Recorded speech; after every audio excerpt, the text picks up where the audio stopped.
welcome to the Godfathers of Podcasting, broadcasting live every Thursday at 8 p.m. Eastern.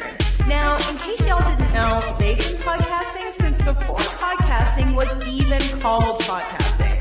Archives of this show are available on every major podcast provider, and you can find video archives, merch, and more on their website, godfathersofpodcasting.com. Now, here are your hosts, two guys who have been broadcasting online since 1996. The Godfathers of Podcasting themselves, Donnie De Silva and Chris Tidwell.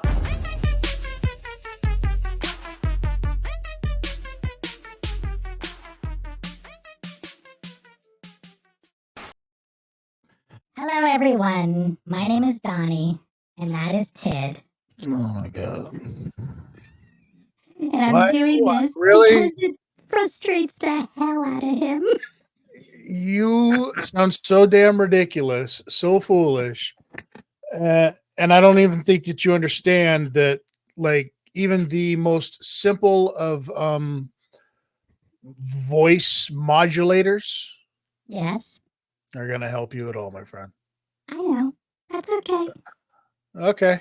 I'm comfortable in my own skin. Okay, whose skin are you supposed to be in now?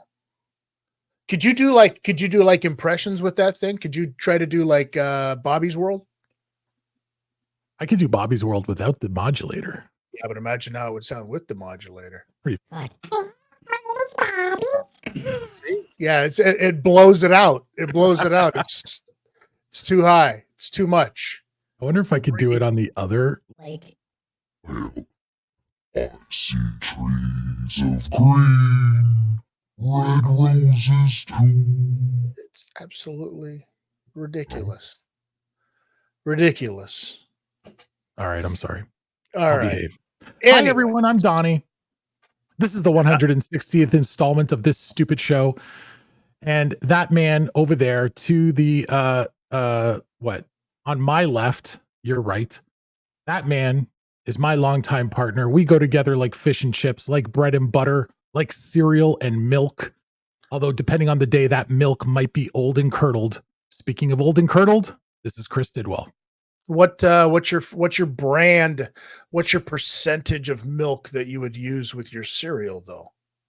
Oh, I never thought about a percentage. Like, are you a 2% guy? Are you a powdered milk? What percent of the bowl is filled with milk? Hold on, there's more questions. Are you like a homo guy? Like, are you a half and half guy?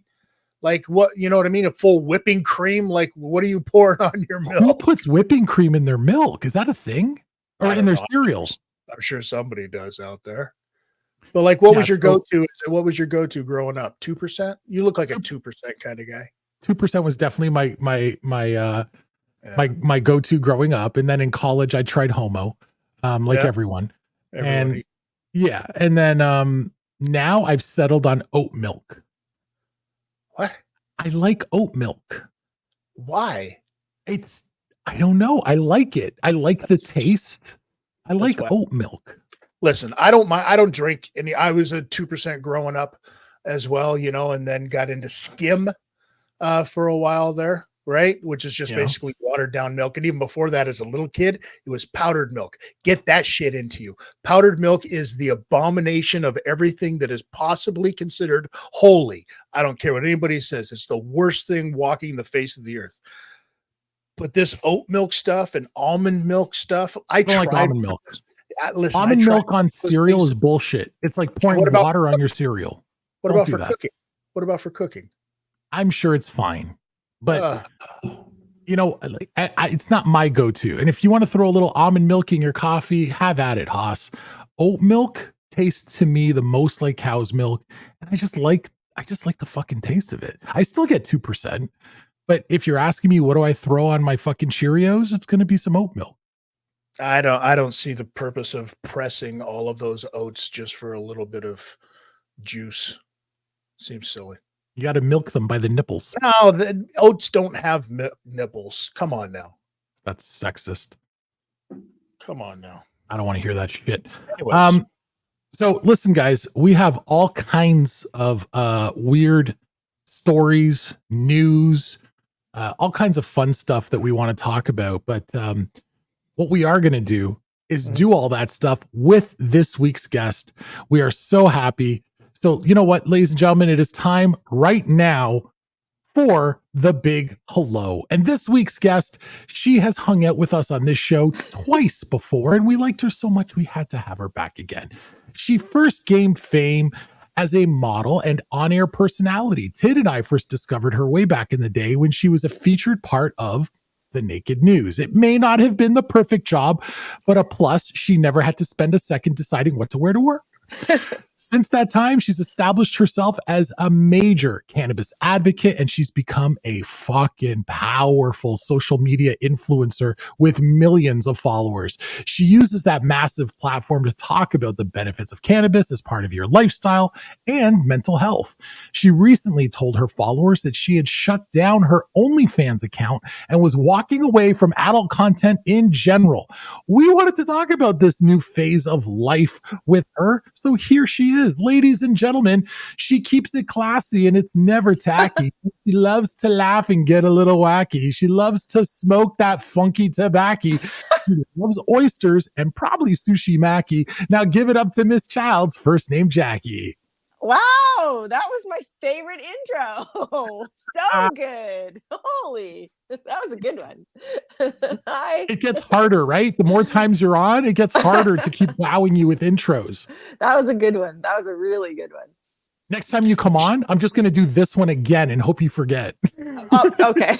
No, I won't. I'll because I like Mackie and I like oysters, and I'll remember it. You know what you need to do, Donnie, is you need to start just take that bit, funnel it out, clip it, send it to the guests, and have them use it as their ringtone. That way, it's always there. That would be wow. Right? Then they could hear it all the time. All the time. Just constantly pumping your tires, just constantly. Except for my ringer is always off. Yeah, same. Who turns their ringer on? Like, what kind of sociopath has their ringer on? Ever. Do you keep your ringer on, Tid? Yeah. That's because no one calls you. It's because I don't care. Like, people, I was like, oh, it's ringing, and then I'll shut it off on them. But if I don't, then I forget. You know what my problem is? Why I often have my ringer off? It's because I have 10,000 apps on this thing, right? And I'm one of those guys that isn't responsible enough to go into the settings and turn off the notifications for every app. So it's like I get a notification every 30 seconds of something on my phone that has updated. And I don't I hear a sound, boop, boop, boop, boop, and I'm like, oh, someone messaged me. Oh no, I see. It's just the fact that the 49ers just beat the shit out of the Philadelphia Eagles. That's what the notification is. By the way, Tid, you're welcome. I told you so. For what? Oh, your Make-A-Wish?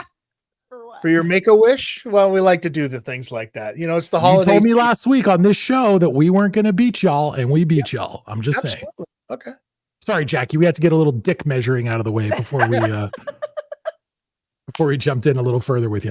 But listen, thank you again for taking time out. I know that you've got guests over and you're doing your thing right now, and you're sort of hiding out with us. So listen, we're grateful. Thank you. No problem. Thanks for having me. So let's jump into this because I looked it up. The last time you were on this show, believe it or not, was December 8th. 2022, almost exactly 1 year ago. Wow. Today's December 7th. So a year and a day. Happy later, anniversary. Happy anniversary. Yay. So I went back and I listened to that show. And if you haven't heard that show, you all should go back and listen to it as well. But on that show, you were joining us specifically to talk about the fact that you had just relaunched your OnlyFans. And you said, this is a quote, "I love OnlyFans, sex, drugs, and rock and roll, man. This is who I am." So today, on December 7th, 2023, is this who you are? Sex, drugs, and rock and roll is who I am. I mean, but I'm not that publicly anymore. Gotcha. So I had to, it's always sort of like a public persona, and who I am out in the public is not who I necessarily am at home. Totally. Right? Like it's always, that's how I've explained it to my family, to my boys over the years, that it's just like when you see Pam Anderson naked or you see her somewhere, whatever, that's not how she is at home all the time. She's still a mom, and she's still like she has a public persona. She might often be naked at home. I'm just yeah. And that's how I did what I did for the last 25 years, and with having children, like how it was explained to them, it was just my job, and it's an acting and it's a public persona. And then it just started weighing on me. It just started to, and one of my sons brought it up that maybe it's all that adult content, or maybe it's, you're vibing with the wrong people, or maybe, it's some low vibrational stuff, Mom, and you really are not that person. So it was at my 50th birthday. I took my family on a cruise that was paid for by OnlyFans. Oh, the irony. It was a great cruise. It was the last time I ever made any adult type content of any kind, or that I did anything of that sort. And yeah, I was done. I had just gone on a trip with Naked News. They had me back. It's been 10 years since 10 years since I started, I think. Yeah, I was 38. So just over 10 years. But anyhow, it was, I'd gone away with them, had a great time. And I didn't fit in. And it wasn't because I'm so much older. It wasn't that at all. I just couldn't see a future in it. I didn't get excited about the same things other people were getting excited. I walked away while I was making a ton of money. I just left. That's the interesting part, because when most people shut down their OnlyFans account, it's because they're failing. No. Right? Yeah. And you were in the top percentile of earners. I just couldn't do it anymore. I just couldn't. The kids saying things. I mean, they're men. They're in their 20s. Right. Saying what they're saying got me thinking about it. This is the first time I'm saying this publicly, I guess. I quit smoking cannabis. I know I'm not Snoop Dogg. I quit smoking. I'm still using edibles and oils, and I'm 50. I just don't want to smoke. That's all. I just feel that I need to be a little more conscious, a little bit more aware of what I'm inhaling, what I'm ingesting, so that's all. I'm still 100% behind cannabis. I am a massive advocate and activist. That's my community. I love them. But yeah, I'm not smoking anymore. I was going to say, look, you can stop showing your boobs online, but if you're going to stop doing cannabis, we got to have a talk about who the fuck you are. And rock and roll. I was the guest of the Tea Party for part of their tour, and it was amazing. They were with I'm Mother Earth, and it was really, really cool. So I'm still sex, drugs, and rock and roll, just not publicly. Let me ask you a question, since you mentioned the Tea Party. True or false? Jeff Martin, lead singer of the Tea Party, is one of the biggest dicks in the history of Canadian rock music. I don't know if I can say that because we're such good friends. I can say, look, Donnie and I are good friends. Yeah, exactly. He's a dick. You know what? He's very interesting. I would say that 10 years ago, the first time I met him, so 8 years ago, I had to interview him. And right before the interview, he said, "Do you want the angel or do you want the devil?" And he was really weird. He was just really weird. Flirty? Is that flirting? No, it was awkward and weird. It was just weird. He gave a weird vibe and the whole thing. Now, as he's in a happy relationship, and he's also aging and things are, he's a storyteller. He's a phenomenal storyteller. But I will tell a story. It's not mine to tell, but I'm telling it anyway. The Sheepdogs were on tour, and they had a conversation with like a headlining band, and they're like, "Well, how are we going to get back there? How are you going to know it's us?" And Jeff Martin apparently said, "I don't need a badge, or I don't need to introduce myself. Like, everyone knows who I am, or my face is my entry. My face is my backstage pass." He had this whole big thing. I'm like, what the hell? Like, there's a lot of stories about his ego. Yeah. But he's a phenomenal storyteller. He's a great musician, and they played with an orchestra a few months ago, a full orchestra. It was so moving. Like, I was in tears. I couldn't believe how, like, I went to Windsor. I lived in Windsor. I was a stripper in Windsor. Like, they were coming up the same time I was. It was really, it's kind of cool now that I consider them friends. This is a roundabout way of Jacqui Child saying, "He's a dick." Is he the nicest guy all the time? No, he's super awkward. But the drummer, the other Jeff in the band, is phenomenal. He is a kind-hearted, charity-loving, amazing person. Jeff Martin might be a dick. He might be. Listen, I'll say this. One of my very good friends, Tid knows him as well, from way back in the day. I went to high school and I went to college with this guy. And we hang out whenever we get a chance. My buddy Chris Meelan, he is straight. However, if he had the chance to make out with Jeff Martin, he would take it in 2 seconds flat. He's a very sexy guy. I can see that. There's something. He just worships Jeff Martin. He loves Jeff Martin. And I've never loved any person that much, like anybody.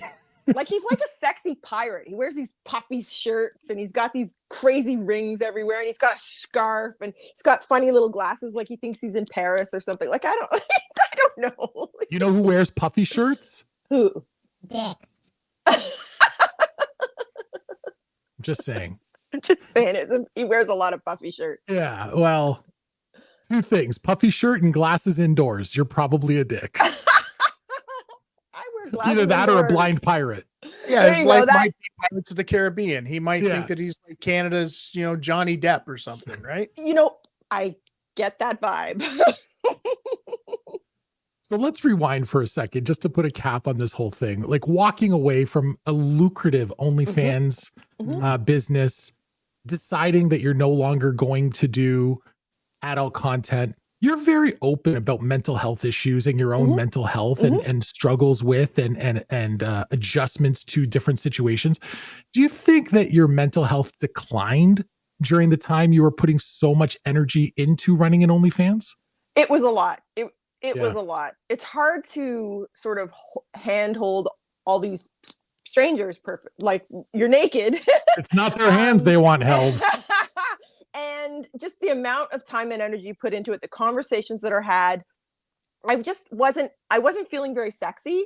I was feeling like I was really, really acting, like really trying to put in the work, and it was stressful. It just wasn't, and they would ask me questions and I would go a day or day and a half without answering. And that started to happen a lot. And I was just like, I don't know and then I started to look into, should I hire, you can hire, they're called chatters. And you hire a team and they talk to them for you and stuff. And then I'm like, that's even phonier and faker. Like, that's not me. Why am I going down this rabbit hole of low vibrational shit?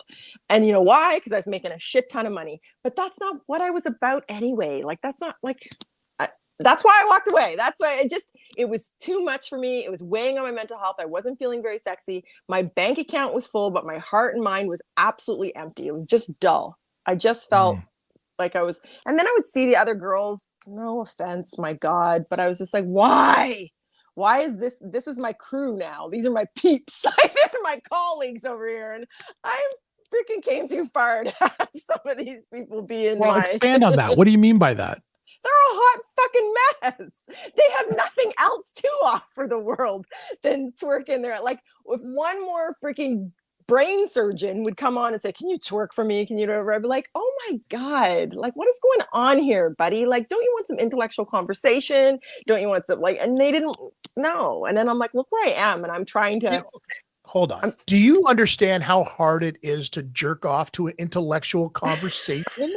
No, because I can. I love it. I love that. Doesn't mean Tid hasn't done it. I'm just saying, if you understand, because I want to know how much I pay a minute now going forward. Tid, are you touching yourself right now? Always. Yeah, I thought so. Always. I just, you know what? And I also, when I had sort of let it die out a tinge. Like, I was only going on every other day or every second day. And I was on way more than one platform. There was lots of them going. I was working with the Naked News again, and they have a platform called Tempted. And I was helping, and then Cam 4 and all that. They got me into that. And it just was a mess. And it's not for me. It might have been for me 20 years ago, but it just wasn't for me anymore. It wasn't. It turned into work. Yeah. And so it stops being fun. It wasn't fun. It wasn't fun for me anymore. And then so many girls messaging me saying, oh, I want to be like you, or, oh, you're such an inspiration, I'm like, I got to cut this shit, man. So that's why I took all the fake hair off. I took my lashes off. I took my nails off. if everyone wants to be like me, I think I should try and inspire like you to be kinder, gentler, more natural, more real, more, like just cut the shit. Like it just, so that's I love that. it was hard. It was hard. It was Yeah. hard decision. It was a big deal. And my kids are like, did you find God? I'm like, absolutely not. I'm not selling that bullshit.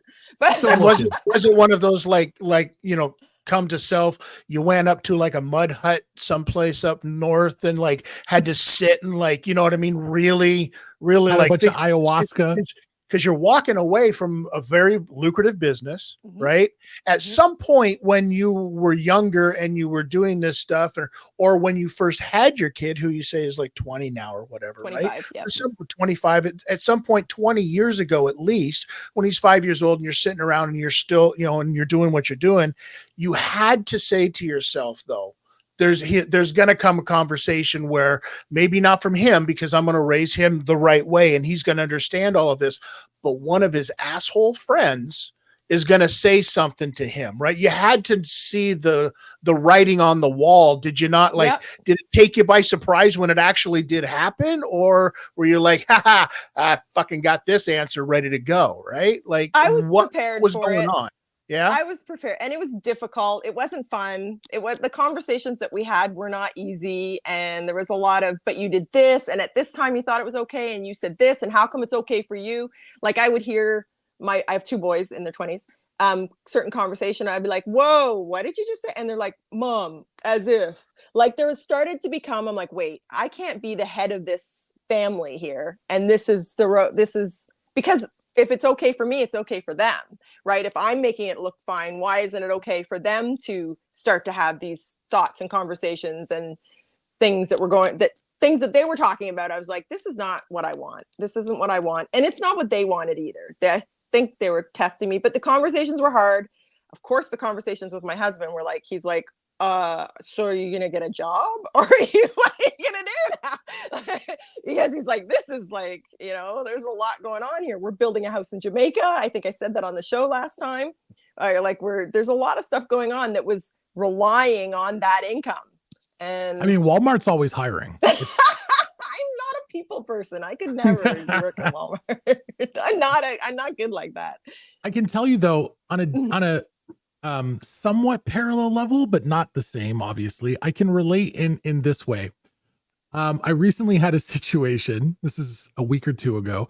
I'm hanging out with my kid who's 11, and he almost wipes out. Like there was some snow outside or some ice or whatever, and he almost wiped out, and he catches himself. Now this is a child who is well-mannered and has never dropped any curse word in front of me.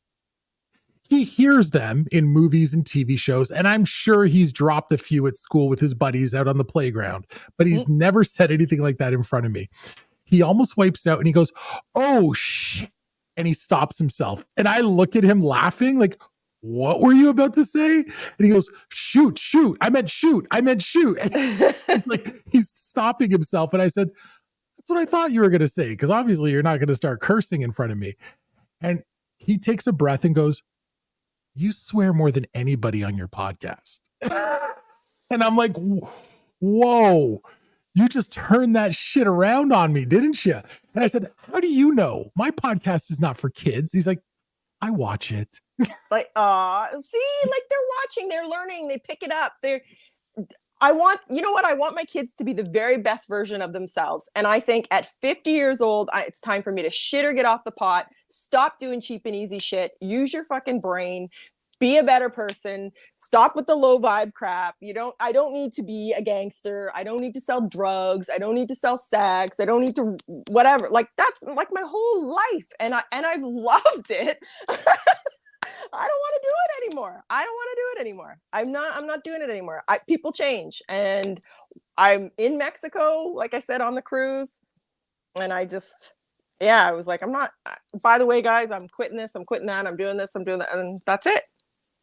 The problem now is the only OnlyFans site that I can subscribe to is Tids, and he doesn't update very often. Like it's frustrating. I'm constantly refreshing, going, dude, can I get some more feet? Get some more feet. You know what? I still watch like all the, like on X, we call it now, Twitter, whatever. I still like engage with and share all my friends in the industry, and they still are like I've been friends with people for 30 years that do, right, and all over the world. Like, so I'm still, and they're all like, congratulations and good for you, or proud of you and whatever. But they're still killing it and still doing what they're. I'm not judging at all. It's just for me, mentally, it's just not good for me anymore. It's just not good. Is there anything? I know this is hard to say and to be definitive on, but if you had a crystal ball, is there any circumstance that you could see? Because like December 8th, 2022, you literally said, I love OnlyFans. And December 7th, 2023, you're like, it's not me anymore. Is there a scenario that could happen? Like the bills start to pile up on that Jamaican house. Is there a scenario where you could say, fuck it, I'm going back? No, because actually this has been a really, really tough year. My husband hasn't been able to work. He was in a wheelchair most of the summer. Yeah. And he runs and manages gyms and a physiotherapy clinic and stuff. And he hasn't even been able to dress himself or shower himself or anything for months and months, or drive or anything. So how's he doing now? He's good. He's got a little bit more to go, but he's driving. Thank God, it's been 2 weeks. He's driving. He still can't put his own shoes and socks on, but he's great. We got rid of the wheelchair. We're donating it actually next week. We got rid of the wheelchair, the cane, all that stuff, all the fancy old men shit that was all over the house to help him in the shower and on the toilet and on the whatever. All that too. It was very hard. Seriously, to create sexy content and to get into the mindset to entertain all these other men while my husband's not well. And you're basically a personal support worker 24/7. Yeah, like it just wasn't, so timing, everything just worked out the way it did. And I won't go back. I won't. I'll have to dust off another part of my brain and use it and earn a living. So December 9th, 2024, if you're back on this show going, guys, OnlyFans is back, I'm going to call your ass out.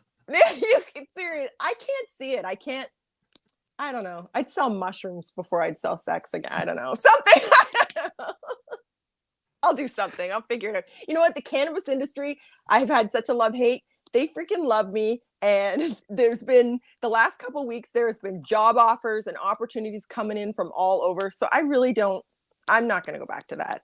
I'm going to focus on what's really, really important and what can like something I can leave behind. Like instead of all the nudes all over the place, like I want to actually do something.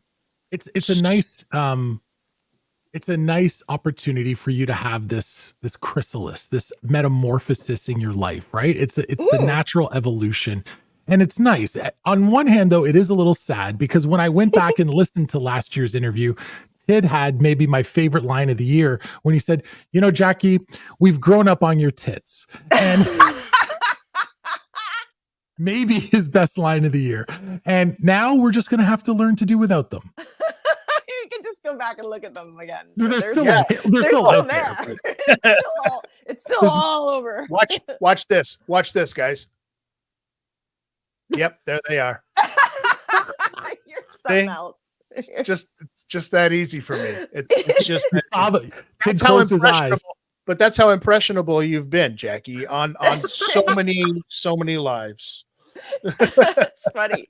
So, and also since I've sort of slid away, because I haven't made a big announcement really, but since I've stopped that, there's also a lot of really great opportunities in the cannabis space with a lot of like women-owned businesses, some really great cannabis companies, and there's some movements like on brain health as far as Alzheimer's and things.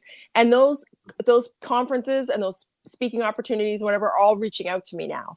So they were hesitant before because of the sex, for sure, whether they say it or not. When there's sex shit plastered all over and you're subscribe to my OnlyFans, but then I'm being paid to speak as a lecturer at some conference and whatever, like it just doesn't, it was just time. It's a good time.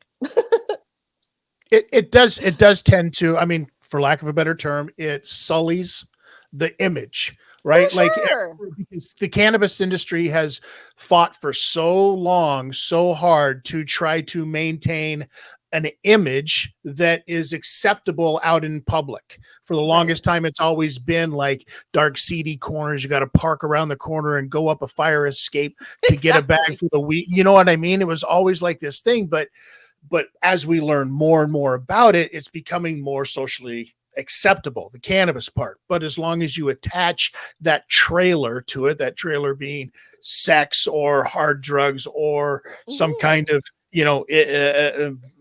demonic, whatever they want to call it to it, then it tends to take away from what their message may or may not be, right? For sure. And I would like to help more than I hurt, right? Like I have to, the world doesn't revolve around me. I'm just figuring that out. Right. And I want to add value. I hope I'm helping more than I'm hurting. And you're right that the stigma and the stereotypes of cannabis, it's hard enough that they don't need like the lead. They're like the biggest influencer in Canada in the cannabis space was a stripper and on OnlyFans and like, it's just, let's get that gone. Let's get that. It's tough to be both. You're right. It is tough to be both, but I will say this, as much as cannabis has fought the negative stigma in the court of public opinion forever, right? So has sex work. Mm-hmm. And I actually thought that to me was the marriage for you that always worked so well. You were the fucking stigma breaker, right? It's like, here's this well put together, classy chick who, if you didn't know any better, you just think she was this cool chick that was baking you some fucking cookies. And that's about it. But then meanwhile, yeah, Tid loves cookies. But then meanwhile, it's like she has this duality to her, right? So I do think that the sex industry and the adult industry has lost a powerful advocate. And I do think that there's something to be said for that.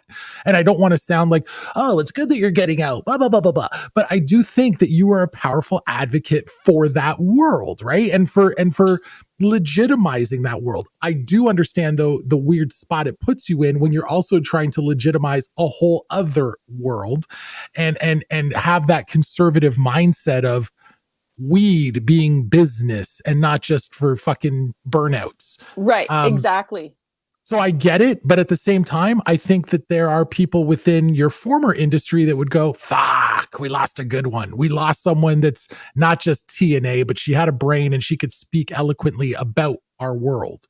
I'm still trying, like I said, no hate to the sex industry and sex workers or anything. They're still some of my dearest and closest friends. And that's what it was fine for me for all these years. So who am I to judge? And it just, you're right though. Like it was kind of nice. Like it was a cool pairing, the two of them. Yeah. But it just, and the Taboo show was just in Toronto. They've reached out a ton of times and they asked if I could be sort of a host or if I could, and I'm like, I'm out. And they're like, but we celebrate cannabis. We're part of the cannabis community as well. That would be, you could share a message that way. I'm like, that's the thing. If you were strictly a cannabis advocate, you could probably attend that show and it would be fine. Mm-hmm. But because you're actively leaving the sex world, right? Going back in for a quick payday makes it look like, you're never getting out, bitch. Exactly. I'm not dipping my toe into it at all. That's the same thing. What are they going to market you as first? They're not going to market you as cannabis advocate first on their sex shows. They're going to market you that suits their... For sure. Jacqui's a sex worker and we're going to have former naked news and and I'm just like, And I get it. I get the struggle. It's the same thing like Tid, for years, he worked as a media buyer. He worked in an office. Now he's a respected manager and runs a business.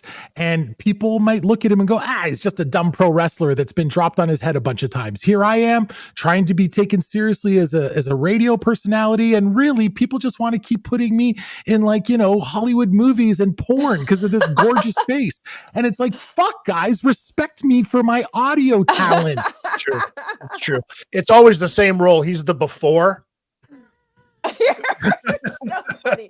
You know what I like though? In business, I can pull out my sex worker hat every so often because in a room full where there's maybe only one other woman and there's 10 to 12 men there, I always know how to maneuver and manipulate and sway the conversation.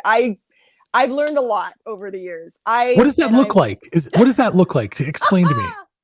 What does it look like? Well, it looks like listening. It looks Uh-huh. like intensely listening. Uh-huh. And then just dropping an idea. How about this? And then, you have to, I listen to the gentlemen. I call them gentlemen. I agree with a lot. I nod. I'm very intent. I make a lot of eye contact. I'll even lean in, but then I drop why I'm actually there, what I need to, in order for us to, to work together and for this, like, I mean, I'm always have an agenda and I'm really good at getting heard. And when you're doing that, here's what's going on in the minds of the guys in that meeting room. Okay. They're like, she keeps staring at me. Yeah. I think she wants me. Exactly. If I agree with whatever she wants, she's gonna fuck me. That's exactly what they think. When did you learn that? When did I learn? Yeah. Because it obviously comes at an age, you know what I mean? Where you understand like what you have going for you and how to use it to your advantage, right? When did you first learn it? I learned it probably 10 years ago, but I didn't understand how to properly use it until the last 2 years when I was the chief content officer of a media marketing and tech company. So I had to deal with big business, corporate gentlemen cannabis is big business, and it's taken very seriously. So that's when I actually learned to use that. I would get invited for coffee or for lunch or for whatever, and I never went before. And that because I was like, oh no, it's not a good look. I don't want. Now I'm like, no, I'm going to go because it's up to me what happens or doesn't happen, and I can sway this conversation, and I get this deal done. We will get the sponsor we need. So, yeah, it's taken some age and maturity, I guess, to figure out how to use it. And it's not, you know what, old habits, Jacqui, old habits. Yeah, that's right. You know what? I also want to make sure that I'm not hating on anyone. Like, right. People reach out to me all the time about, I want to start an OnlyFans. I'm going to do this. I'm going to do that. And I never poo-poo it. Sure. I just say, you think long and hard about it. You got to, once it's out there, it's always out there. It's it's not easy. It's consistency. It's a lot of work. What are you thinking about? What do you think past this next paycheck? Because what happens in the future? What if you want to be a cop? What if you want to work in politics? What if you can't do any of that? So, a teacher. What? We have a whole bunch of stuff that's on our list of shit we want to talk about this week. Ooh. And you know what? We thought we would throw some of these topics at you and get you to weigh in on some shit that's on our mind. Okay. You cool with that? Sure. Even though you're totally not prepared for any of this. That's okay. And this first topic, I was not prepared for either. Tid threw this at me right before we started the show. Tid, you had a little thing you wanted to play, right? To get us set up for this next bit. Oh, well, it is that time of year, right? It's the holiday season coming up, right? It's the start of Hanukkah. It's fantastic, and we all have to sit down because we have time off, and we have these wonderful things that we like to watch every year as tradition.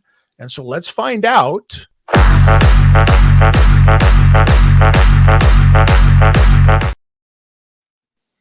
Favorite holiday movie of all time. Like, there's got to be a go-to, you know what I mean, that's just better than the rest. I know what mine are, but I mean, when you think about holiday movies, you think about, the classics like Bad Santa. And you think about classics. Here I am thinking he's going to say Miracle on 34th Street. No, Bad Santa. It's a Wonderful Life, isn't that? Yeah. Okay, so we all view TV a little bit differently. All right. But there's got to be, you know what I mean? We get into this time of year. So what is it? And I'm sure that it's different because y'all have children. So growing up, I'm sure that there was ones that you watched year after year after year, ad nauseum. Right. But what is it? What's going to be the go-to for you guys this year? Jacqui will start. Oh, I love Charlie Brown's Christmas. Like, I love Charlie Brown's Christmas. Like, love it. All right. Like, literally one of the best. Like, just, I love it. Home Alone's a Christmas movie, right? Isn't it? Okay, Isn't it Christmas time? So here's the thing. I want to qualify this list. Home Alone, I say counts because Christmas is a central theme of the film. The family is traveling because it's Christmas. Right. But there are a lot, if you go online and Google best Christmas movies, there's a lot of bullshit on there that's not a Christmas movie. Just because the movie takes place at Christmas time doesn't make it a fucking Christmas movie, okay? Gremlins is not a fucking Christmas movie. Die Hard is not a fucking Christmas movie. Those are not Christmas movies. Christmas has to be part of the theme. Right. Gremlins is totally a Christmas movie. The Christmas gift was a fucking mogwai. It could have been anything. It could have been a fucking Halloween. It could have been a gift for any occasion. Christmas But is that was not the Gremlins theme. 2. That was Gremlins 2. Come on. I like Christmas Elf was- too. Elf is Elf? a good one. Elf, yeah. Elf or Yeah. Alf? Elf. Elf. Elf? ELF. Elf. Are we saying Alf? Elf. I said Elf. Am I not saying Elf. it right? Elf? Elf. Elf. I like smiling. Smiling's my favorite. That's amazing. Will Ferrell. Yes. The only thing I think about with Elf is when we had remember Tid when we had DC Glenn on the show, one half of Tag Team. Whoop, there it is. And he said to us, get this, Jacqui, just based on his royalty from the movie Elf, because Whoop, there it is in the movie Elf. Now it's in tons of other films and commercials and stuff too. But he said just from that movie, he clears almost $500,000 every year. Nice. And Nice. so when we had him on the show, we said, so any plans to make new music? He goes, why? Wow. That's he doesn't have to. Jeez. Why? That's awesome. Wow. I mean, that's all I think about now when I see Elf is, oh, DC Glenn getting paid. Like, there's that Rudolph and Frosty and the little drummer boy and all that stuff. It just makes me sad. I didn't have the greatest childhood, and I think about it all just depressing as fuck. You know what? You're right. Because a lot of those old 50s, 60s, 70s holiday specials, the style and the tone is dark and depressing as fuck. Yeah. So Too for depressing. me, it was A Year Without Santa Claus. And all because of like two characters in the show, because they weren't. Here's the thing: there was always these crossover things, and Santa was in a bunch of different ones. You know what I mean? Or you had Frosty was in a bunch of Rudolph in a bunch of different ones. But A Year Without Santa Claus had two characters in it that were only in A Year Without Santa Claus, and that was the Heat Miser and the Freeze Miser. They were the brothers who were the kids of Mother Earth who did the most fantastic songs and bit. So as a kid, that was like this bit to me. So it always just stuck, and it made just them. You could take the rest of the movie and shove it up your ass. You know what I mean? Like, I was never really a fan of Christmas style movies, right? So depressing. I'll shout out three. Three. One is, if I don't watch this, it doesn't feel like it's the holiday season. That's Christmas Story. Okay. Right. It's not the greatest film ever. It's schmaltzy as fuck. But it's Christmas. The new one that they did, a couple of years ago, that's dog shit. Like, don't even waste your time on that. That is dog shit. Like, little Ralphie's all grown up. Fuck it. No. In my world, Ralphie is Bart Simpson. He's never over 10. Okay. So Christmas Story to me, don't judge me. Christmas Story to me is on the list. The other one that's there, mainly because I know the people involved that put it together, and I'm not just sucking him off because he will be on this show in 2 weeks from tonight. Stefan Brogren, Snake of Degrassi fame, he directed a Christmas film a couple years ago called Chance for Christmas. It's like a Hallmark style Christmas movie. God. You're totally sucking him off right now.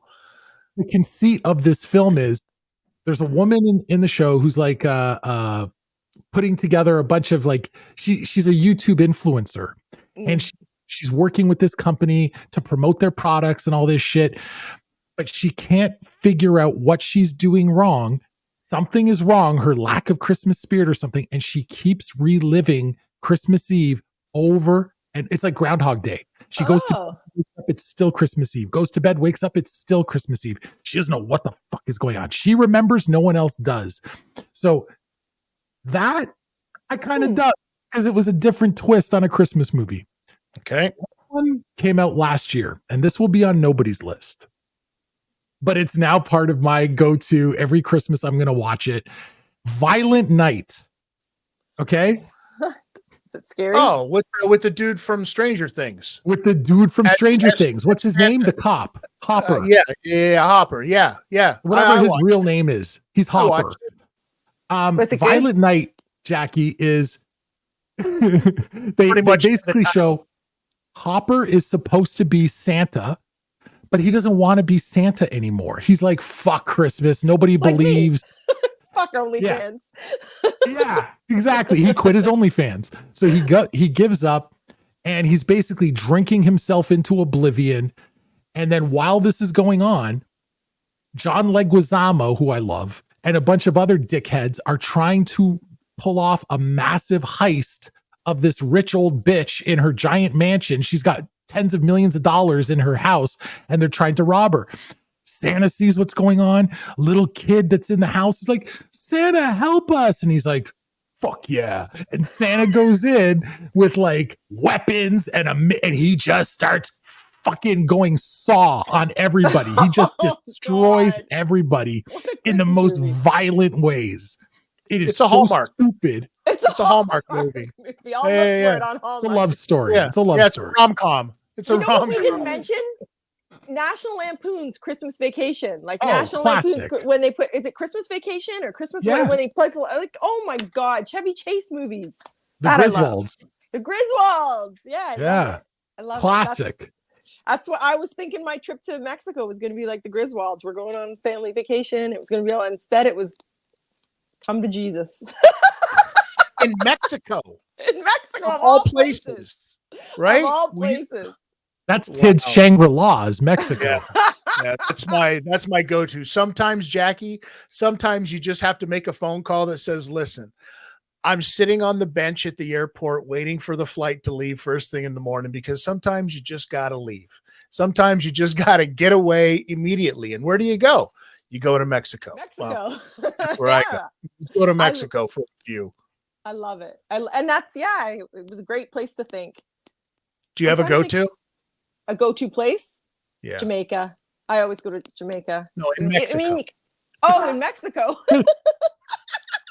You know, Jamaica, Mexico. No, I can't even think. I've been to everywhere in Mexico. We went to this cruise. We stopped at 4 places. I don't even remember them. It's Playa de Jamaica. I don't know. What's your go-to? Cozumel. Oh, beautiful. Really? Like, Cozumel. Because you get island time and Mexican food. So mm. it's fantastic. I love Mexican food. Oh my God. Right? Love it. Yes, I love it. Love it. Love it. And I love the people. Like, it was great. It was a great place to have an epiphany. The most fun is going to an authentic Mexican restaurant with Tid and having him order everything in Spanish. Dude, you speak Spanish? Just food. Just food. That's Well, why. a little bit more. But I yeah. mean, I know Very like Dos Equis. Yeah. So I know I like it's island, it's Cozumel, it's island Spanish. So like if you start speaking mainland Spanish to me, like, you know, Latino, like the telenovelas, you know what I mean? Like I'm sitting there like I'm lost. I am completely lost. Like it's got to be very spoon fed to me. You know what I mean? Like I get by as a gringo. You know what I mean? I love all the cartel movies when they speak Spanish. I know all that stuff. Like Yes. Yes. Yeah. Yes.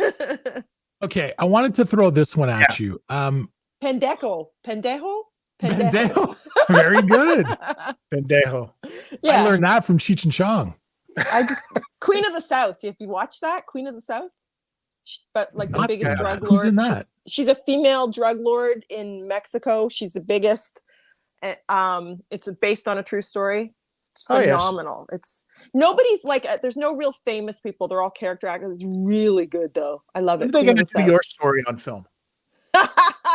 when I'm dead, I'm sure. I have stories and I have things. I got asked to be on a podcast about like rock and roll lovers, like for groupies. They wanted to talk about and most of them are in great relationships, and I'm their confidant. Like if I went on this podcast and told all, like, that's not good. That's not, I mean, and also it's disrespectful to my husband. Like if I share all these intimate, loving stories that I've had over the years with different musicians, and which I mean, I'll save it all till I'm dead. We won't tell anyone. No, not ever. I would never. Has there been a plan to write a book at least? So I wrote a book 10 years ago, 12 years ago. It was a book with 14 other women. It's called Ignite Your Inner Warrior. It's an international bestseller. But the story has changed now. Dramatically. Actually, the story in this was, it started with a suicide letter I had written a long time ago. It was while I was going through a really nasty divorce and a lot of stuff was going on. And it was a note to my family. And that's how the story starts. And it says like, this happened and that happened. And this is what I was feeling. And this is what I was thinking. And then and at the end, and it's like, and then I realized I don't need to, because I got all this off my chest and I'm a good person and I'm doing my best and da da da da da. And that's it. Ironically, I never once contemplated suicide during divorce, only during marriage. Divorce, it was terrible. Woo. Oh, listen, I've had one of the nastiest ones. We can talk about that, but it's so bad. I don't like talking about it. It makes me itchy. Let me throw this story at you because I saw this show up. Just so that we can be perfectly clear, I am still in a very loving relationship of 24 years. Aww. Well, you love her. She's fed up. Well, listen, I don't think you guys understand how Stockholming really works. That is the truest shit you've ever said. Does she listen to these? Yeah. Oh. The best part is I've been around, right? And Tit'll say something stupid and offensive, and I look at her to see her face, and it's just like, not impressed. She just sells it. Like it's just another day with Tid. Yeah, she is very much the yin to my yang. So that's why it works, right? Right. That's 100%. I have the ability to be me, and she understands it, and she has the ability to do her thing, and I understand it. And we've been very, very fortunate, because I don't think that there would be a divorce as much as there would probably be a murder. And I'm just saying this because it would be me getting killed, and I want this on record. Put this on record. Oh, God. Yeah. Jesus. She already told me she picked out your spot, like where you're going to be buried, everything. It's all settled. Yeah, in the house. It's all getting caved in, and I'm out. Oh, shit. Well, that's why it works. If you're complete opposites and you have your... Let me throw this story at you, because I have a news feed on my phone for all these stupid stories, so we can possibly talk about them on the show. And I saw this one today, and I thought, okay, look, there's a lot of stories that come in each and every week with stupid world records. This might be the stupidest one ever, okay? And we've seen some stupid ones. 2 Australian men visited 99 pubs in 24 hours to break a world record. And I thought, wait a minute. Okay, like 99 pubs? Like in my best days, I do 9. 99 is a lot of pubs. Like, did they actually have a drink in each one? That's what I had to look into. So then I read the story. Here's what it says. These 2 26-year-old fucks went around 99 different bars in Sydney, Australia. Their plan initially was to have an alcoholic drink in every bar. Then they decided, no, we're going to have an alcoholic drink in every other bar, because they said, we don't want to be too hammered to finish the task. And then they said, partway through, doesn't say when, it says they quickly changed this plan because Sydney has strict intoxication laws. And we realized we'd be too drunk to get into the bars we wanted to go to. What is this record? We walked into a bar? What the this is bullshit. Oh my god! I must hold the record in shoe stores or whatever. Like I can do 99 of those in a Yeah. day. I don't have What to is buy this it. record? That's They dumb. didn't. They didn't do mushrooms. If they would have That's done This is mushrooms, like they having a would've been able record for doing the most mushrooms in 24 hours, but we didn't actually want to do mushrooms. So we held the mushrooms and we talked about doing them. That's not a record. That's not right. Stupid. People are short. Like we must be running out of ideas for records. 99 pubs visited in 24 hours. Visited. So you walked in That and yeah. you walked out. Yeah, that says a lot about the area that they were in, though. That there's 100 pubs within distance, because otherwise, who drove? Oh, Right? Yeah. Huh. Because then they might be getting themselves arrested as well. Yeah. Wacky I ass remember- odds. Back in my younger days, I used to think the idea of pub crawl was a lot of fun. Me too. And I remember like when I first met Tid and I ran this little promotional company for nightclubs in Toronto, I used to organize pub crawls for college and university kids. And I'm thinking, oh my God, this is so much fun. And then I would go do them and I'd go to one pub, have a drink. Yeah, let's go to the next one. I go to the next one. Yeah, let's go. By the third pub, I'm done. Like I'm settling in. Like that's it. I've done that pub crawls where you have like 12. You have to go off. Yeah. You meet at noon and it's supposed to be until midnight or whatever. And I'm 3 in and I'm done. I mean, But you get a T-shirt. I get a pickled egg at the bar. Oh yeah, right. Oh, pickled eggs are so fucking rad, Oh, I love them. dude. I love Oh my them. God. Now, do You you just like the reminded sweet me. ones? You like the sweet ones? Like they got a little bit of sweet, like the I British like- style. I like all of them. The grosser the brine is, like the dirtier the old the reach in the bottom and hand it, and then they're like, "We sorry, we don't have any plates." I don't freaking care. Give me that napkin, and I'm just I love a pickled egg. Dave, you know what you just reminded me of when you said you get a free T-shirt? When you and I, for a while, worked at the Zoo Bar, the rock and roll sex bar on Queen Street in Toronto, we witnessed women doing things much dirtier than Jacqui ever had on OnlyFans for a free For a T-shirt. free T-shirt? Oh my god! At And least- Ed the see, Sock that's- made them do a lot of those things. Oh Yeah, Ed the but I Sock. made him do a lot of things with no T-shirt. Let's get that square. I haven't done anything gross for a free T-shirt. I've had some standards. Right? Car, Some. Yeah, Car. a Bentley. house, yeah, a trip to Jamaica. Right. A house. I A can't wait house. for that damn thing to be built. Oh See? my god. Get me out of here. Yeah, I So- remember that one night. That was the one night that the rock and roll sex bar actually lived up to its name when a girl decided to get on stage and blow a dude for a free T-shirt. Wow. Oh, the good old days. It was 100% cotton. You can't blame her. Jesus Christ. It wasn't Is- no 50 blend. There was a bar called the Phoenix too, right? Is that still around? Yes, Or is that- Phoenix is still around. Oh, it is? Wow. It's one of the few holdovers. Yeah, all the bars that Tid and I used to work at are out of business. Crazy. It's fun.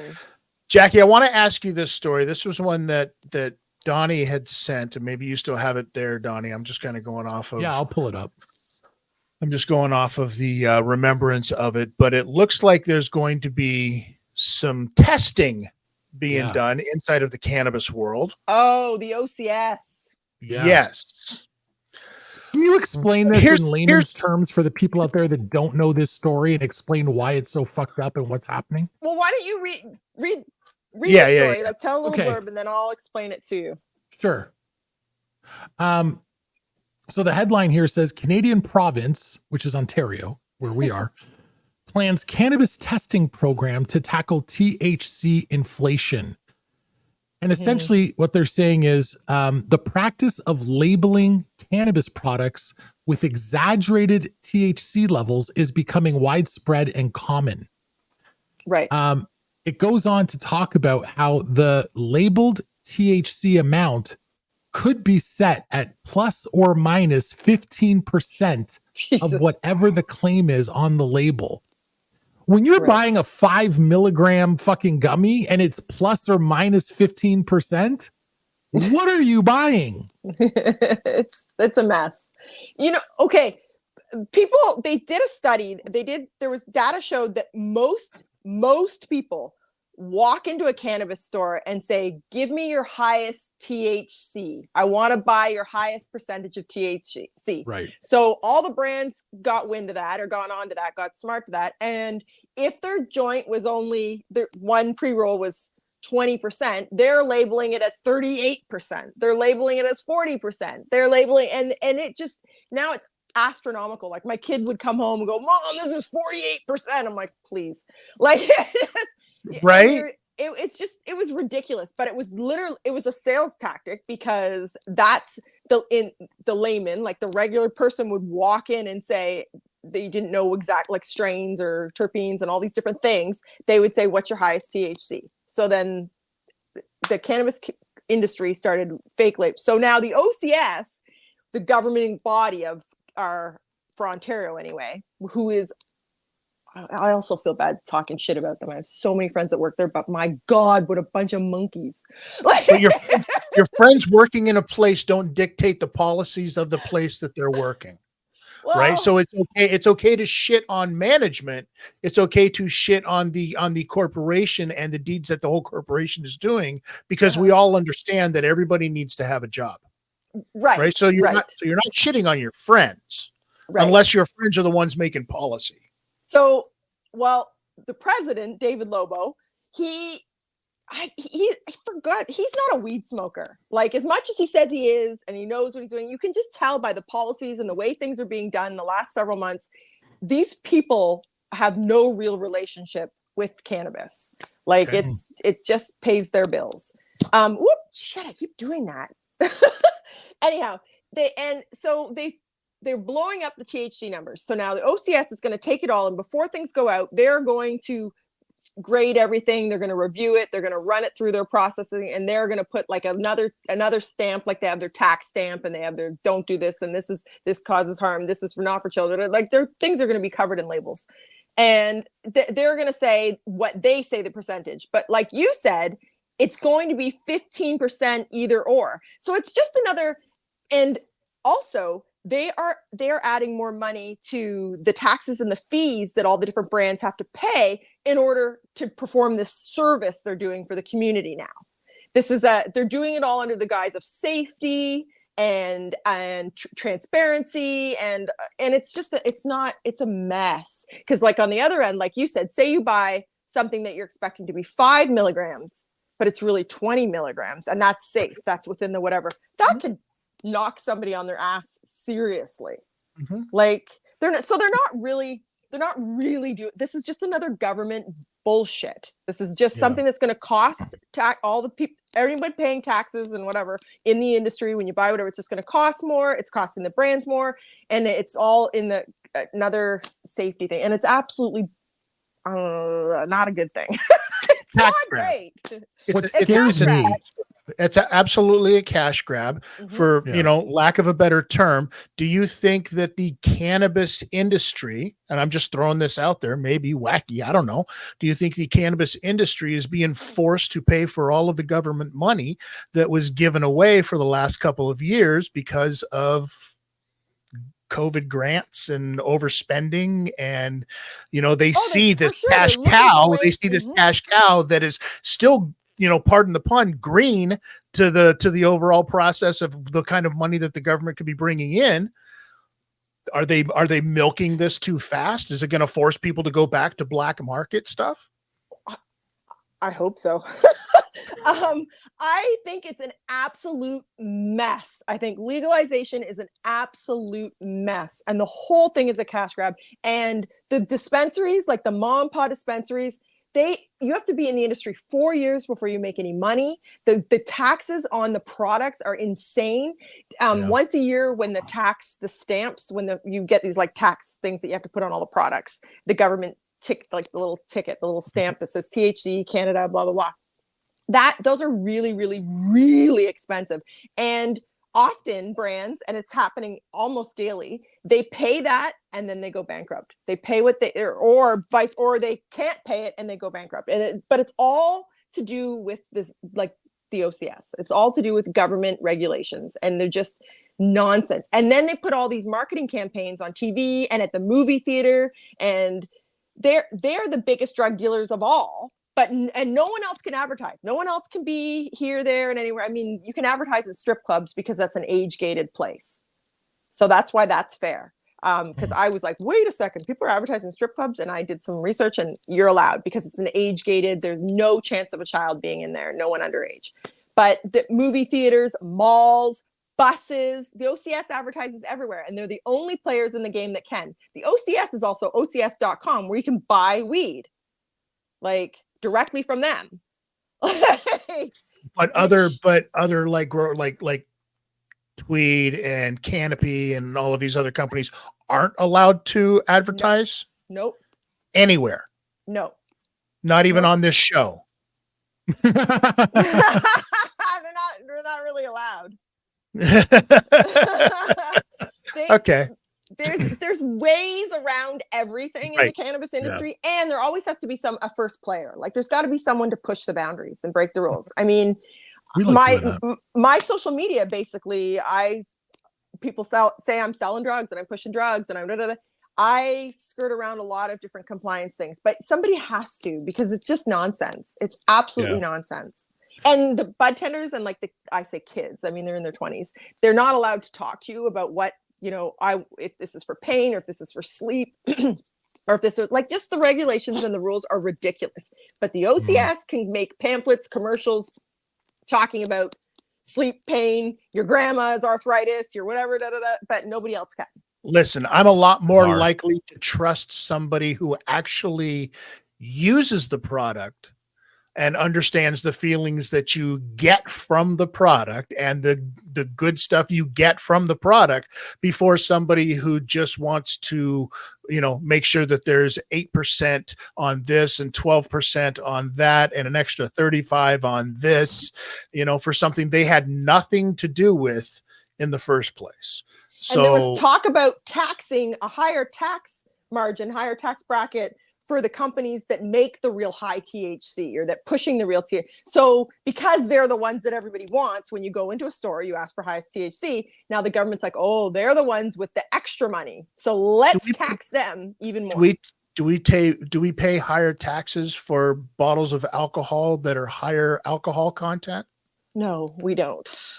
And there's advertisement everywhere, and kids can go in the liquor store, and that's another thing. I'm very cannabis stores are all blacked out. Like they say that's a safety issue or whatever. Yeah, it's a safety issue for the freaking kids working inside, for the people that are being robbed during the day, and everyone's just out walking by and don't even realize there's a robbery going on right there at gunpoint because it's all blacked out.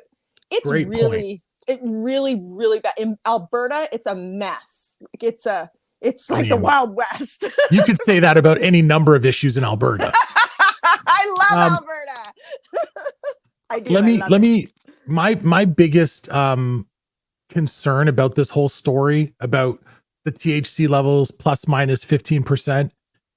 A few months back, Jacqui, on this show, Tid insisted live on the air that I get really fucked up. So I ate 20 milligrams of chocolate and then a 10 milligram drink. 30 milligrams of THC that's the most I've ever had in my life in one sitting ever. I was so fucked up. I couldn't feel my legs. I couldn't make words come out of my hole. I couldn't do anything. I love it. And then my home studio is about 30 feet away from my bedroom. I couldn't find, I'm calling Tid. I can't get to bed. I can't get to bed. And he's talking me through it. You'll be okay. Just one step at a time. Have some orange juice. You'll be okay. And I can't why did you tell me to get orange juice? I don't have any. And I'm so fucked up. Okay. And now I'm realizing plus minus 15%, I might have got that fucked up on 5 milligrams. A drink is might be the ultimate lightweight. Drinks are interesting. Drinks hit differently. Drinks are made differently, and I know most of them a lot of them are 5 milligrams, but 10 milligram being the max. They hit differently, and they can really fuck you up. I'm telling you, when I took the 20 milligrams of chocolate, I was starting to feel a buzz. And I was like, okay, I'm good. I'm happy. And when I chugged that drink, ball game. Like, that was it. Over the moon. I like 150 milligrams every night. Yeah. I would die. I love it. Well, that's about where I'm at. 150 to 200. If I just want to like be done for the evening, 250. You know what I mean? I'll go up there like 250 and just be like, don't talk to me till the morning. That's what You know if I'm going to shut it down, I'm going to watch a movie, and my phone is nowhere near me because I don't want to scroll. I don't want to message anyone accidentally. I'm just out. Like, I'm done. That's 250 is a good one.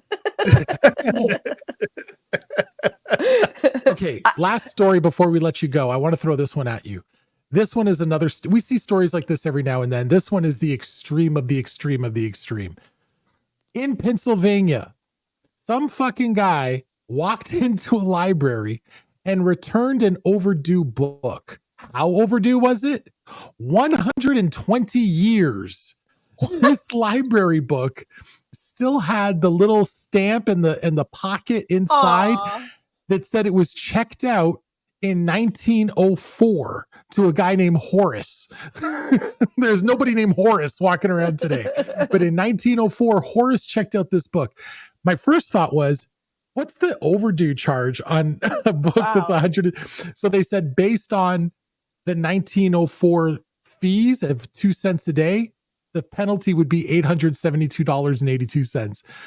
Based on today's rate at that same library of 25 cents a day, the penalty would be $10,910.25 for that one extra day. What was the book? You know what? That's the funny part. I didn't. Here it is. The Crusade of the Esmeralda by Harry Collingwood. This book they would have. No, they would have just burned that by now, anyways. They weren't looking for it. Not for today's consumption. Yeah, exactly. It must be a sleeping pill because it took the guy 120 years to get through it. Did he find it in the attic or something? Or was it his grandparents? Or that's weird. That we don't have information on. But let me ask you this. Here's the way I'm going to turn it around back to you, Miss Childs. Have you ever borrowed from someone or rented from an establishment, whether it was an old VHS from Blockbuster or a library book or anything, or borrowed from a friend? Have you ever borrowed or rented anything that after a while you're like, fuck it, it's mine now? Yeah, video from, remember when variety stores used to rent videos? Hell yeah. Yeah, I rented I don't even remember the movie, but I remember moving out. I was 21, 22, moving out of my girlfriend's place. Like, we'd lived together and we used to walk over and rent movies. And when I was moving out, I found it. And I was like, shit, I should return this. And I was like, no, I'm not going to. Oh my God, imagine what I owe. And they're going to freak out. No, I'm just going to keep it. But then years later, I ended up at a party in that neighborhood and I stopped to get ice at a variety store. And I was like, oh, this is the, and I had a few, I wasn't driving. I know, yes, we stopped to get ice. I wasn't the driver. And I had a few drinks previously. So when I went in, I was talking up the guy. Oh, I have a movie from here back 20 years ago. And I told them, and they're like, bring it back. Oh my God, we won't charge you. That'd be so funny. They were all super nice about it. They were super, but it was the owner's kid probably, but had the people I rented it from, they were really like, they weren't what like, you couldn't bring it back. I don't remember. Porn. No, it wasn't. No. I was too embarrassed to ask for, because you had to, they were in variety stores, the porn was up or behind. You had to ask for it, or you had to, like, you couldn't just take it and go. Like, I was too shy back, like, to actually, even though I would do porn, I wouldn't go, I wouldn't rent it. There was a convenience store in my neighborhood when I was a teenager, and they had, Tid will remember this, I don't know if you will, Jacqui, but they had that arcade game, the old video game, the stand-up arcade game, and it was what was it called? WrestleFest, Tid? With like Hulk Hogan and Jake the Snake and all those guys, right? And it was such a popular video game. Like, there would be teenagers lined up to play this thing, pumping their quarters in, and there was Street Fighter 2 right next to it. So if you're not playing WrestleFest, you're playing Street Fighter 2. But this little convenience store was so small and narrow, They didn't have room for these games, but these games were major cash grabs. So he had to put them in the back behind the curtain where all the porn was. So here we are, a bunch of 16-year-olds and 15-year-olds pounding buttons and going, it's not my turn, but apparently black girls do it better. I'm just reading all the titles. Right beside. Oh my goodness. I haven't been to a variety store in a while. Do we still have variety stores? They are around. Video Star is harder to find. Yeah. Sid, Oh, sorry. Go ahead. Have you ever borrowed something and just never given it back? Be honest. Yeah. Rent-A-Center. Remember Rent-A-Center where you could go get like a stereo and a couch and a TV and furnish your entire house? Yeah, does that place still exist? Probably not, because I took all their shit. Really? Oh yeah. Sometimes you would just sign up for this rental thing and then just take it and move. Whatever. Back in the 80s, late 80s, early 90s, before everybody the internet and all that, their place with Rent-A-Center.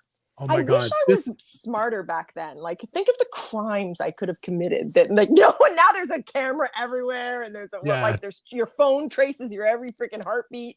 Like, this makes a lot of sense, because I remember visiting all the various places you lived at in the late 90s, Tid, and you always had great shit in your place. Now I know where it all came from. Just saying. Return it. You just kept it. That and I also distributed a fair amount of cannabis, and people would trade me for things. Like blowjobs? No, like TVs and stereos. Oh, so you take I use cannabis as currency. Yeah. You take the TV from Rent-A-Center and then you trade it for a half pound of weed? You could do that, or you just have another TV. Remember, sometimes I would have more than one TV because you needed one for the bedroom too, right? Nice new pair of Fila's back in the 80s. Yeah, whatever you Fila's. I have a personal dilemma on this subject, and you guys can weigh in and tell me what I should do. I was working my corporate gig, okay? And I was at this one company, big national company in Canada. I'm not going to say who they are in the air, but big national company that everyone in Canada is familiar with. And I was working at the head office in a pretty prominent role. We were working on a project that required me to get an Oculus headset.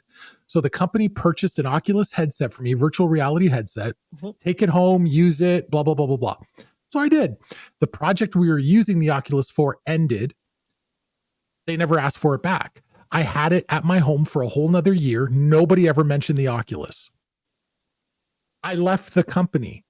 Nobody ever asked for the Oculus. I've been away from that company for a year now. So this is now 2 full years since the time I no longer needed the Oculus. It's yours. I've had this thing in my possession for 2.5 years. My former manager sent me a text the other day and said, hey, you know that headset? Would you mind dropping by the office and dropping it off?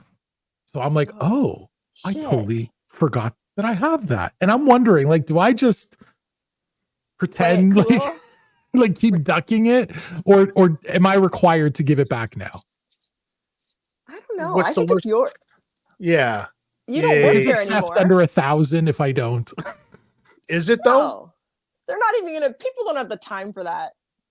And like, isn't it outdated anyways? If it's over a year or two old, or if it's I don't know. It's pretty sick. I updated the software on it. It's great. Yeah, the smart money, because you've fucked up already. The smart would be like, what are you talking about? I dropped that. That was left I returned that thing 2 years ago. Instead, you put it on your podcast, and you. That was on my desk. That was on my desk when I walked out. I took my personal belongings and I left. That was there on the desk. If you guys don't have it there, how's that my problem 2 years later? Yeah. Bro, I had this argument with Bell once over a pay-per-view when I returned a fucking satellite thing to them. And then they sent me a message a year later about a pay-per-view. And I was like, what? Show me anywhere in the history of me ever renting a pay-per-view like this ever before in the entire thing. And they couldn't find one whatsoever. So they got rid of the pay-per-view. It was like $100. They got rid of the pay-per-view cost for it. It was Survivor Series. Yeah, I totally fucking rented it. But a year later, you're like, it wasn't even that good. I'm not paying for it. I'd already seen it. I'm not paying for it now. I've already seen it. You reminded me of one time I got yelled at for reading a magazine in line. You're not allowed to read magazines in the line before you buy them. Really? You're right. Really? I used to go waste hours as a kid just going through magazines. Yeah, me too. Yeah, before the days of the internet, that's how you saw titties. Yeah. You reach up to the top shelf. Good thing I'm tall. You had to turn the TV on and off really fast, skip from channel 12 to 13 really fast, and it was oh my God. I saw titties. Tremendous. I used to do that on the scrambled channels. You'd get like a glimpse of a nip, and then it would go blue and shaky. Yeah. I remember watching Porky's. I came home for lunch and I watched Porky's, and that was just like, wow, I can't wait to be like 18. I think I was like 13 or something. I can't wait to go to the swamp. The other day, funny you say that. Just a couple weeks ago, I rewatched for the first time since I was a child, like literally since I was a small child, probably my son's age. I rewatched Revenge of the Nerds. Love it. When I was a kid, I had that on VHS, like a copy that I had recorded off City TV. So you had to fast forward the commercials. I can't tell you how I wore out that tape on every booby scene, because I'm just like, pause. Such a good movie. Kids today don't get it. Kids today have no idea. Because it's too accessible. They missed it. People like you, Jacqui. People like me who made it cheap and easy. See it all out there. Not anymore. Not anymore. You can't find it. Don't look for it. It's not out there. No, and you know listen. what? Someone said to me this morning, what happens with a troll, a lady, a girl, whatever the fuck she was? She said, when the internet goes, or when your Instagram goes down and there's no more social media, you're going to be nobody like you were before. You da da da. She went on and on and on and on. And I've been thinking about that a lot. Like, I want to make sure I'm not an Instagram model or an Instagram. Like, I want to make sure I offer the world other things than just stupid shit on social media. Dude, they're not getting rid of the internet. I was gonna say, what is she smoking? Oh, she lost her mind today on me. Crazy. Oh, For wow. nothing. You know, the internet is just a fad. It's gonna be gone soon, okay? Yeah. It's gonna be gone. It's gonna be the first Take a vaccine, you're gonna die. the first thing that's going to be the first thing that Jesus gets rid of when he comes back. I'm sure he's going to get rid of the fucking internet. All right. And on the seventh day, Christ rose and said, "Fuck Instagram." Yeah. It's fun. Everybody, listen. If you want to find out more about what Jacqui Childs is up to, all you have to do is go to her socials and become one of the millions of people that follow her across all platforms. Yes, Jacqui. Right now, if they go on my socials, Facebook, Threads, Twitter, I haven't put it on Instagram yet. I will. You even use Threads? Yeah. And I've got like 6,000 or 7,000 followers on it. I just started it. I started it and I had 5,000 the very next day. Imagine how many you'd have if you showed your tits. I'm trying to show my brain. And you're doing a great job. You are doing a fantastic job, Jacqui. Good for you, man. Thank you. And what I was going to say is, if you go on all those socials right now, I have a charity fundraiser. Like I'm donating Christmas presents to local seniors' homes. I've collected, like, I look like I'm in a warehouse right now. There are hundreds of gifts. Since I put their Amazon wish list, it gets sent to me, and on December 16th, I'm delivering it all to seniors. That more than half of the seniors in Hamilton, Ontario, more than half of them wake up to nothing on Christmas morning. Wow. So I'm for sure I've got at least 100 of them covered. So I'm so excited. I'm so thankful. We here at the Godfathers of Podcasting will contribute to that cause. I tell you right now, we will. $5. Like the things that these people asked for brought tears to my eyes. I couldn't believe what their wishes were. So we will donate. And in addition to that, in the spirit, I'm also going to get a present for my favorite senior, which is Chris Tidwell. I'm going to get him a Christmas present for the first time ever. And that's what we're going to do. But make sure you jump on board with that amazing cause. Go on Twitter or X, whatever the fuck you want to call it, Threads, Instagram, Facebook. You can find her on all the platforms if you just search Jacqui Childs, and she will come up. And that's all you got to do. We'll post the shit up on godfathersofpodcasting.com. You'll be able to find her. And it's just that simple. But listen, if you're trolling her socials because you're horny, it's not going to work. Okay. I'm still flirty and fun. I mean, like you said, sex, drugs, and rock and roll. I still am who I am. I'm just not crossing any crazy lines anymore. I just had a flashback to that John Lejoie song when he's like, show me your genitals because I can't put my dick in your PhD. See, I love that shit. I love it. Facebook is my biggest platform and where I want most people. It's at 22 million reach right now. It's like, That's doing insane. amazing. It's insane. doing great. Yeah.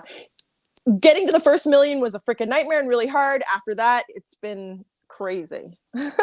And just to give people a quick peek behind the curtain, here's how sweet of a human being Jacqui Childs is. The first time she was on this show, she's like, I'm going to promote the interview. I'm going to tell everyone about it. So not only is she posting about it on all her stories and her platforms, she then sends me a fucking snapshot of the analytics of how the posts are doing. She's like, here's how many people saw my post. And I'm like, holy shit. Like, your reach is insane, but you're such a professional that you're like, I want you to see what I'm doing right now. And I'm like, I like to track everything I'm doing. Is it, I think awesome. My time is worth money. Everything's worth something to me. Every hour of the day, I want to make sure if I'm doing podcasts and doing things, I'm like, it's being shared and viewed. I love it. Engaged. Although I did get scared. I called Tid and I was like, I think this bitch is going to invoice us. Never.